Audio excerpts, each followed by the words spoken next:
Je m'appelle Marie Play, je suis psychiatre hospitalier à l'hôpital de Valenciennes et j'ai une partie de ma pratique qui est tournée vers la personne âgée. Bonjour, je suis Laetitia Lancin, je suis infirmière répondante au 3114 et également chargée de réseau pour le centre de Lille.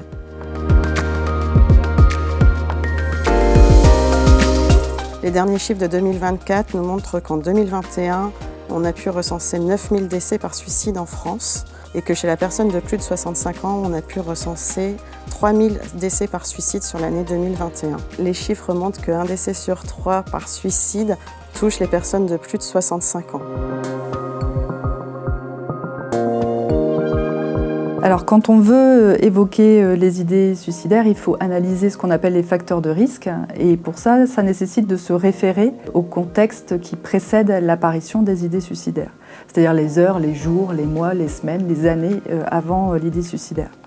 Ça va permettre de repérer un certain nombre de facteurs qu'on va classer en 3 parties. Les facteurs qu'on appelle prédisposants, dits secondaires, qui sont un peu structurels à la personne.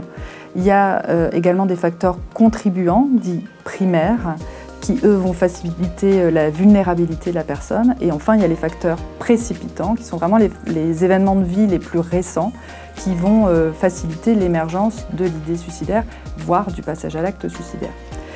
Alors, en ce qui concerne les facteurs qui sont secondaires, dits prédisposants, on va retenir déjà le profil épidémiologique type qu'on va rencontrer à risque suicidaire chez la personne âgée. C'est l'homme de plus de 80 ans qui est isolé et plutôt rural.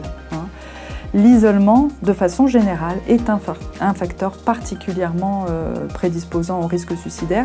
Enfin, les moments de rupture de vie, comme le départ à la retraite, un déménagement, l'éloignement des enfants, un veuvage, une rupture, mais aussi une entrée en institution, la perte d'un animal domestique, tout ça, ça va également être des moments qui vont rendre la personne plus vulnérable à un âge avancé en tout cas.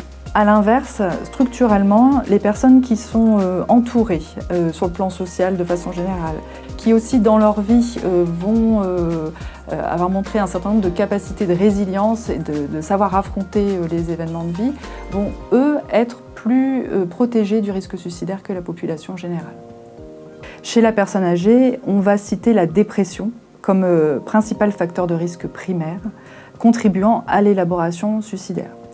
Les autres troubles psychopathologiques qu'on va rencontrer et qui sont fréquemment associés, ça va être la dépendance, en particulier l'alcoolodépendance et les troubles psychotiques. On peut également citer comme facteur contribuant la douleur chronique, réfractaire au traitement, donc difficile à traiter, et également l'entrée dans la dépendance au sens large, dans la mesure où elle atténue en tout cas la qualité de vie de la personne.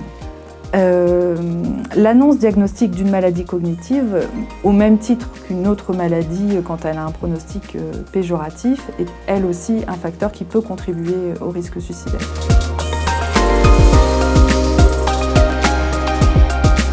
Première chose à retenir en ce qui concerne le suicide et la personne âgée, c'est qu'avec l'âge, le risque létal est beaucoup plus important que chez quelqu'un de plus jeune. Alors pourquoi est-ce qu'il y a cette létalité ? La première raison, elle paraît évidente, les comorbidités et les fragilités au sens gériatrique associées à la personne âgée facilitent forcément un nombre de décès plus important lors d'un passage à l'acte suicidaire. Mais ce qu'on peut retenir également, c'est bien en amont du passage à l'acte, c'est que la crise suicidaire de la personne âgée, elle est difficilement repérée.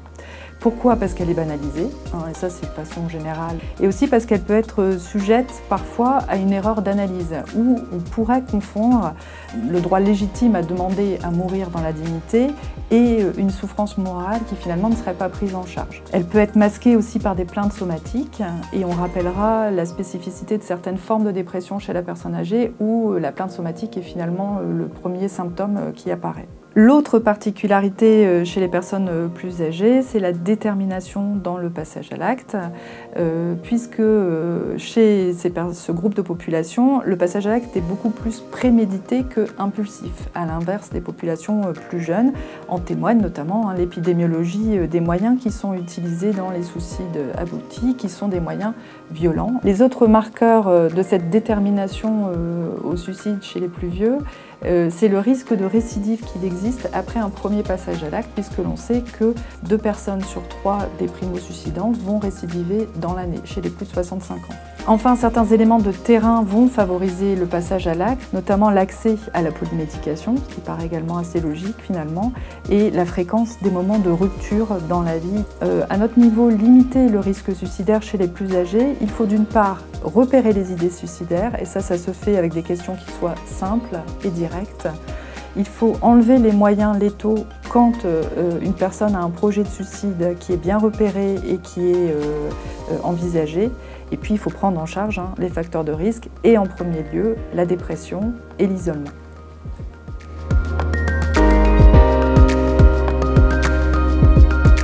Alors le 3114, d'abord c'est le numéro national souffrance et prévention suicide qui existe depuis le 1er octobre 2021.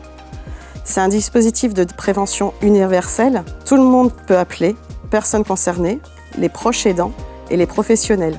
Derrière les lignes, ce sont des infirmiers et des psychologues qui sont spécifiquement formés et qui se relayent pour proposer une écoute empathique, évaluer le niveau de souffrance, le risque suicidaire et orienter les appelants au cas par cas.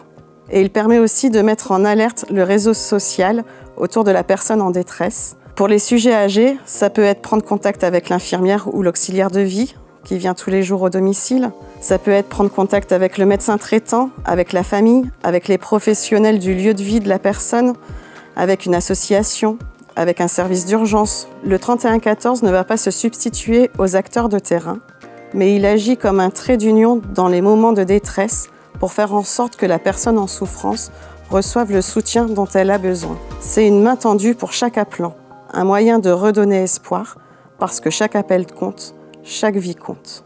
Le 3114 fonctionne 24 heures sur 24, 7 jours sur 7. C'est un numéro gratuit, confidentiel, mais pas anonyme.